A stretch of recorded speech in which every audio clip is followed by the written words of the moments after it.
Hey guys, Madness here. Just starting up my new iteration of my Darkest Dungeon Let's Play series, and before we start, I just want to kind of give an overview of what the game is about.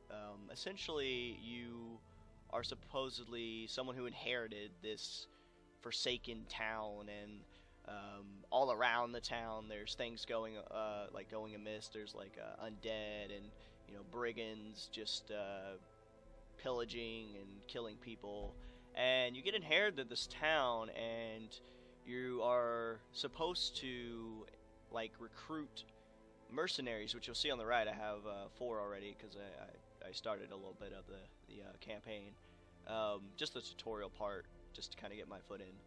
But yeah, you recruit heroes to help you cleanse your lands, and the heroes have a very unique progression system. As you'll see, they have preferred position where they like to stand in combat, and they have four abilities they start out with. You're able to unlock three new abilities later in the game, and yeah, throughout the game you upgrade your heroes if they live long enough, because once your heroes die in Darkest Dungeon, they're dead for good, and you have to recruit new ones. So it's a very difficult game, and although I think that most player base are casual players, I still think this game would do very well in a casual scene because of just it's very easy to jump on and play. It's not very time consuming, and even when you do lose your heroes, you're always welcome to new heroes that you gain from the stagecoach, which is this little building right here. I've already recruited the two heroes, the Plague Doctor and the Vestal, which is a healer. And the Plague Doctor is more of a utility slash damage over time character. So yeah, I mean, every building has a certain point. You have the blacksmith, which allows you to upgrade your weapons and armor. You have the guild, which allows you to upgrade your abilities. You have the abbey, which allows you to relieve stress. And stress is this little meter right here. It's he has one little block there, but the actual rating is it just goes to 100, so 1 to 100 stress.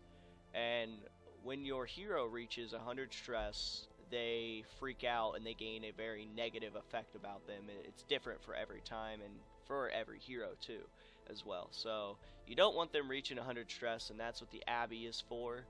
And then you have the Sanitarium, and the Sanitarium allows you to remove diseases and negative effects from your heroes. And then there's also the Tavern, which is another stress reliever. There are three types of stress relievers in that one, and there are three types of stress relievers in the Abbey. And last but not least, you have the Nomad Wagon, which allows you to sell and buy trinkets, which will pop up in your trinket inventory. So that's essentially the game in a nutshell. You embark on different missions. On the missions you gain gold rewards. You gain gold throughout the missions, and you also gain these four things right here. They're called heirlooms. There's different types. You have busts, portraits, deeds, and crests, and you gain different types of those throughout your missions, and you use those to upgrade your buildings. Now you start out with 10, 10, 10, 20, and I think the reason why you start out with 20 crests is because they are more prominent used ones, so you're going to be using more of them, so they give you a higher starting point for the crests. So we're actually going to just hop right in here and do a dungeon real quick. Of madness and morbidity. So as you can see on the left, you'll see that it's a short dungeon rating. It doesn't have any camp, so this is like campfire, and camping is another part of the game where if the dungeon is long enough, the game will allow you to camp, and when you camp, you are able to use these abilities, camping skills, and each hero has different camping skills that affect the party in different ways, which is another cool element of the game as well. So we only have four, so we're gonna put all four of our guys on here, and we're gonna provision up. And since this is a short dungeon, I'm gonna explain to you how much we're gonna need because it is a short dungeon. But typically, you want to base on your provisions exactly. You want to base how many provisions you get on how long the dungeon is. There's short, medium, and I think there's long. I've actually never done a long dungeon, because I haven't played this game that long enough. But I am sure, I'm pretty sure there's a longer dungeon. So you have torches, which allows you to light up a torch meter that, when lowered, will increase the difficulty of the monsters in the dungeon, but will increase the gold and rewards you gain from the dungeon itself. You have food, which you'll use to feed your party. If the dungeon's very long, they will actually need to eat. And it also gives you, it heals for 1 hit point per food eaten. So 1 hit point is not a lot, but then you have a shovel. It allows you to break obstacles, and this is actually very useful. I always bring one with me because sometimes there's just that obstacle that gets in the way, and if you don't use a shovel, it causes a lot of stress for your party.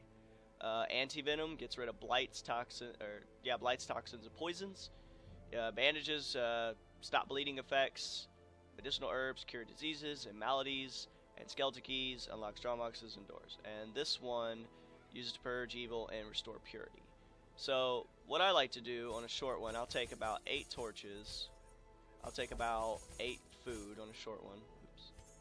I'll take 1 shovel, 1 anti-venom, 1 bandage, 1 medicinal herb, and a skeleton key. Now this is probably not the best way to do it, but I like to take a little bit of everything. I've actually never really run into a purpose for this, so I don't really take the holy water. Knowing my luck, I'll get in there and I'll need it like right away, but I usually don't take the holy water. I haven't found an issue with it. But yeah, these are the provisions for a short dungeon that I take.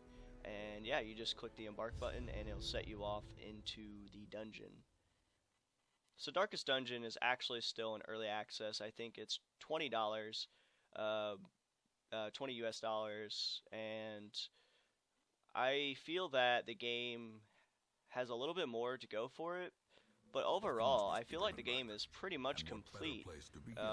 I would recommend it to anyone who's looking for a dungeon crawler / roguelike game and, you know, wants to give it a try. So yeah, we're gonna hop right in here and we're gonna go to the right. So as you see on the map screen, if I scroll out here, it'll give you an overlay of how many rooms are actually in the dungeon. And when you move across the room, see, we found a